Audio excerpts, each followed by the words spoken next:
अगर आपको स्किन में पिगमेंटेशन की समस्या है, दाग धब्बे हो रहे हैं, स्किन का कलर बदल रहा है, स्किन में रूखापन आ रहा है, बाल कमज़ोर होते जा रहे हैं, रूखे होते जा रहे हैं, दो मुंहे हो रहे हैं, जड़ रहे हैं, सफ़ेद हो रहे हैं समय से पहले, पाचन संबंधी समस्या है, गैस रहती है, एसिडिटी बनती है, ब्लोटिंग होती है, सीने में जलन होती है, जोड़ों संबंधी समस्या है, जोड़ों में दर्द रहता है, मांसपेशियों में ऐंठन रहती है, शरीर में कंपन रहता है, चक्कर आते हैं, कमज़ोरी सी महसूस होती है, हाथ पैर सुन्न पड़ जाते हैं, मुंह सूखा सूखा रहता है, टेस्ट नहीं आता है, स्मेल नहीं आती है, कानों में दर्द रहता है, हर वक्त शरीर में आलस रहता है, मन उदास रहता है, हमेशा दुखी दुखी से रहते हैं, नींद नहीं आती, तो ये एक इशारा है कि शरीर में वात बढ़ गया है, वायु की अधिकता है। आज मैं आपके साथ शेयर कर रही हूँ 4 ऐसे तरीके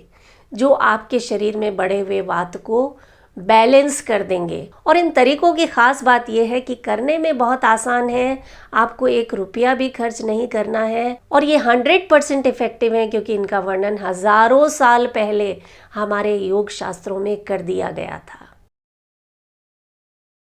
योग और आयुर्वेद के अनुसार हमारे शरीर की 3 मूल प्रकृति होती हैं, वात, पित्त और कफ।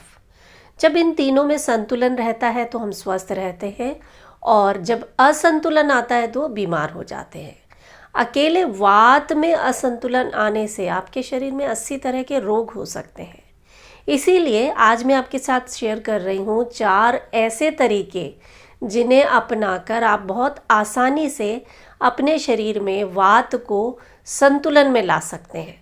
पहला तरीका है मुद्राओं का अभ्यास। जब हस्त मुद्रा को सही तरीके से किया जाता है तो इसके अमेजिंग रिजल्ट्स होते हैं, क्योंकि ये हमारे शरीर में तत्वों को बैलेंस में लेकर आती है।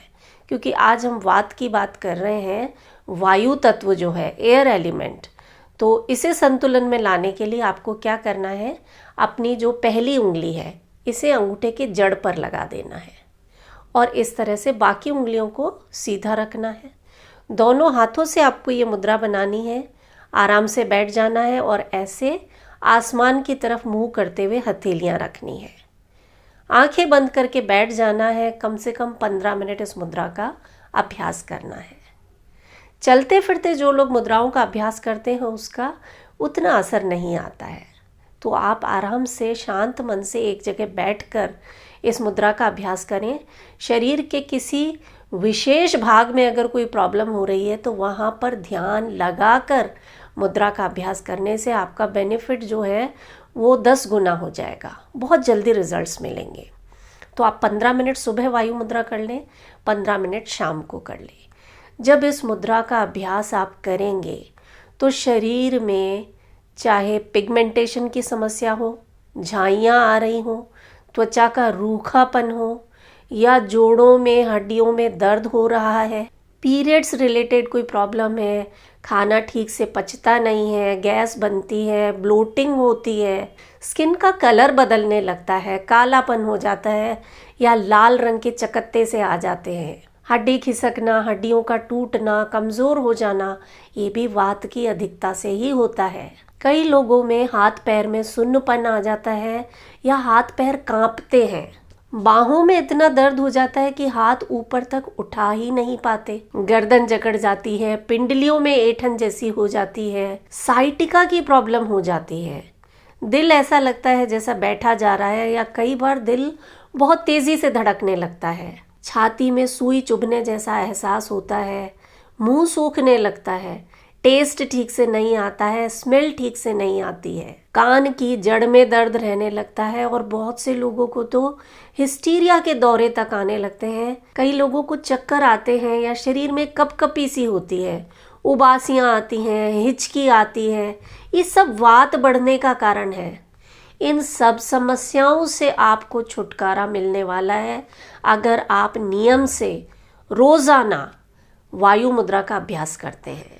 वायु मुद्रा आपके शरीर में बढ़े हुए वात को संतुलित करने का एक सबसे आसान तरीका है। दूसरा जो तरीका है वो इससे भी ज़्यादा आसान है। वो बेसिकली उन लोगों के लिए है जिन्हें गैस बहुत ज़्यादा बनती है। जब भी वो कुछ ऐसा खा लेते हैं, राजमा चावल, गोभी, मटर या दूध वाली कोई चीज़ें जिनसे उन्हें गैस बनती है, तो उसके बाद उन्हें अफारा सा होता है, ऐसा लगता है कि सांस ही नहीं आ रही है। तो आपको क्या करना है, ये जो बीच वाली उंगली होती है, तो ये पहली लाइन जो है, यानी ये जो बीच वाला जोड़ है, यहाँ पर पहली लाइन के ठीक नीचे आपको प्रेशर देना है। इस पॉइंट का नाम है GB39, गॉल ब्लैडर 39।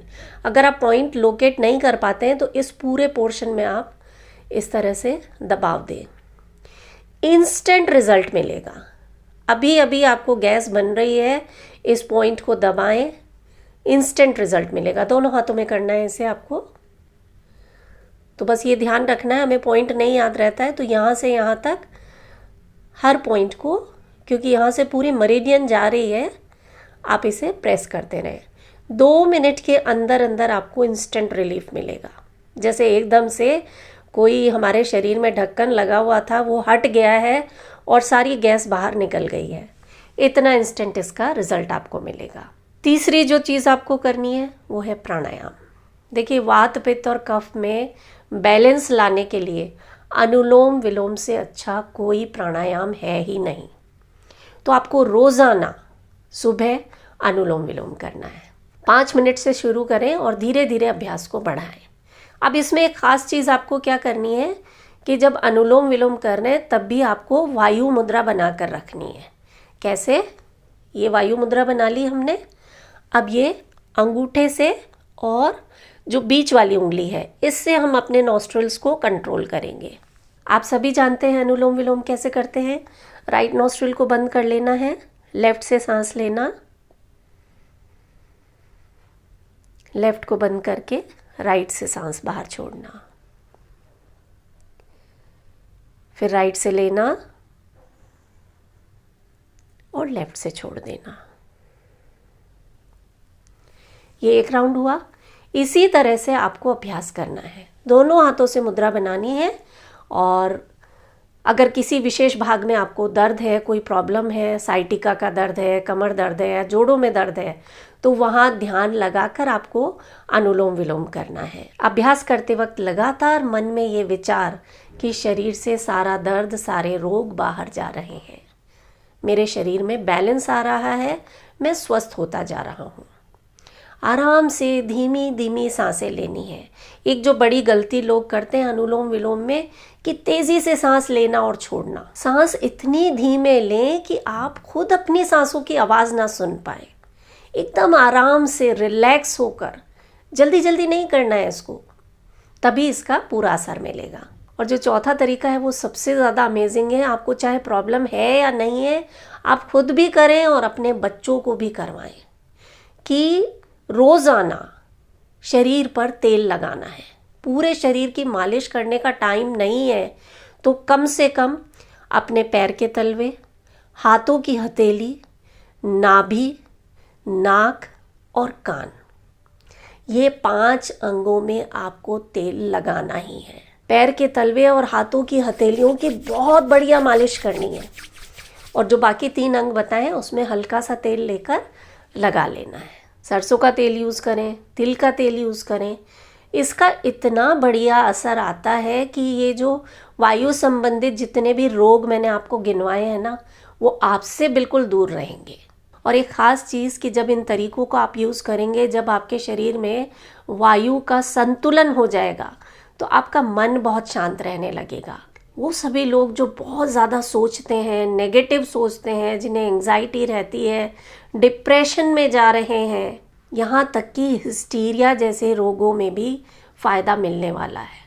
और एक ख़ास चीज़ जो मैं हमेशा आपको बताती हूँ कि जो पैरालिसिस होता है ना, लकवा, वो भी बढ़े हुए वात के कारण होता है। तो पैरालिसिस में भी आप इन चीज़ों को प्रयोग करें। ख़ास तौर से जो मैंने मुद्रा बताई है, वायु मुद्रा, वो ज़रूर लगाएं। अगर बहुत ज़्यादा प्रॉब्लम है, खुद वो मुद्रा नहीं लगा सकते हैं, तो परिवार की मदद से वो मुद्रा लगवाएं। टेप लगा सकते हैं वहाँ पर, इस तरह से मुद्रा बनाकर।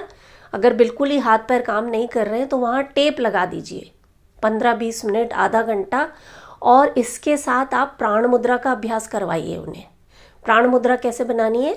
ये जो 3 उंगलियां हैं ना, छोटी वाली उंगली, रिंग फिंगर और अंगूठा, इनके टिप को मिला देना दोनों हाथों से। वायु मुद्रा के साथ जब प्राण मुद्रा का अभ्यास करवाया जाता है तो पैरालिसिस में बहुत अच्छे रिजल्ट्स मिलते हैं। मेरा दावा है कि ये चारों तरीके जब आप यूज़ करेंगे आपको अपनी समस्या से बिल्कुल जड़ से छुटकारा मिल जाने वाला है। वीडियो पसंद आए तो इसे ज़्यादा से ज़्यादा शेयर करें और एक स्वस्थ समाज के निर्माण में अपनी भूमिका निभाएं। मैं हूं मधु चौधरी और आप इस वक्त योग जर्नी पर हैं। अपना ख्याल रखें। नमस्कार।